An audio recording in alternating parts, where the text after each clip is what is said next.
Sisters in Christ is a nonprofit organization where we believe we're a movement and we're here to assist women in moving forward in their lives. And we do that by offering services for substance abuse, and we do mental health services, and we work with these ladies in establishing themselves with some jobs or some type of career or even entrepreneurship.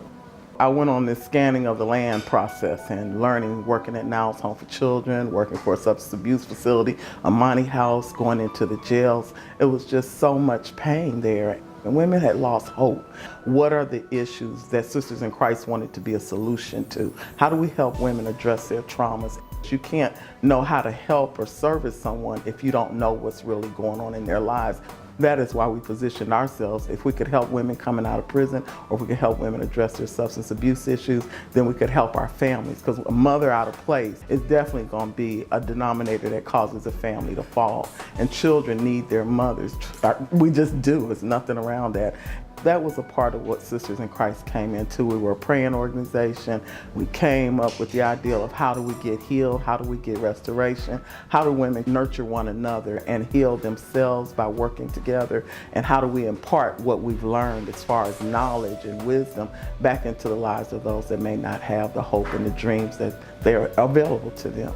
Then I've seen where women were saying, I don't want to come out of prison because I have nowhere to go. If I go back out there, I'm going to land right back where I was. We knew that it was important to provide some housing for these women, and so we raised up our first home, which was Carolyn's House of Faith. We're now in Serenity. We found that for women, there's not that support there, or it's just about the housing.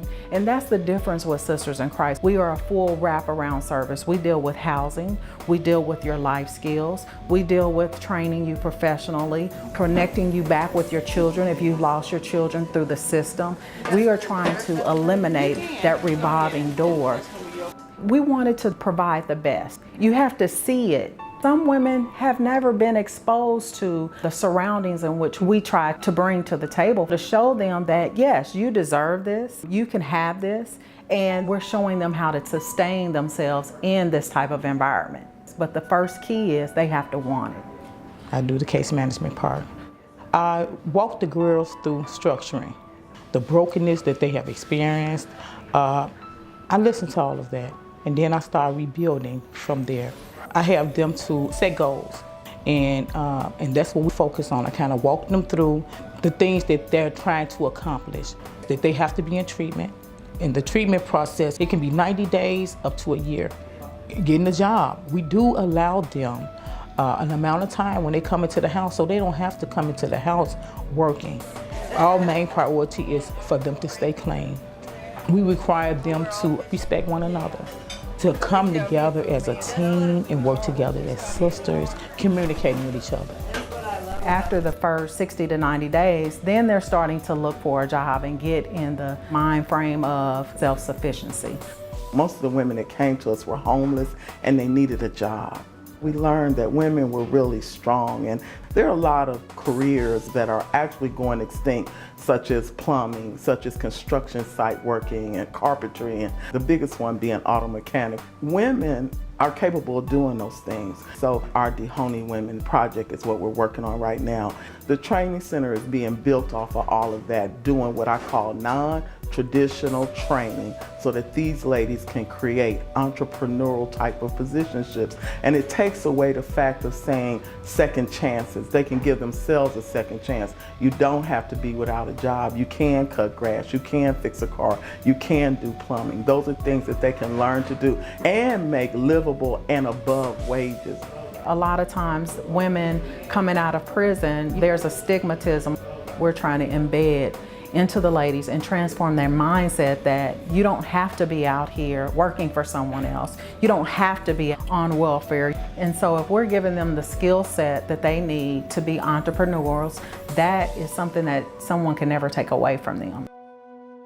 Sister in Christ, strength from Carolyn, boldness, determination. Kim, passion, humble spirit, fashion, that's encouraging, build up my self-esteem, and we're beautiful. This house here, it's a clean house, a beautiful home.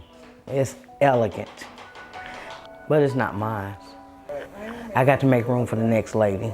I'm ready for my apartment. I'm excited about my life, so I have to remain strong. And I'm not for sale at all, ever. Not no more. You're gonna respect me. We're constantly receiving intake calls for women that are out there homeless. They're dire need for help. They don't want to return to the streets. And so we are looking for investors, looking for funders, looking for gifters that can help support the dream to be able to provide those resources of hope.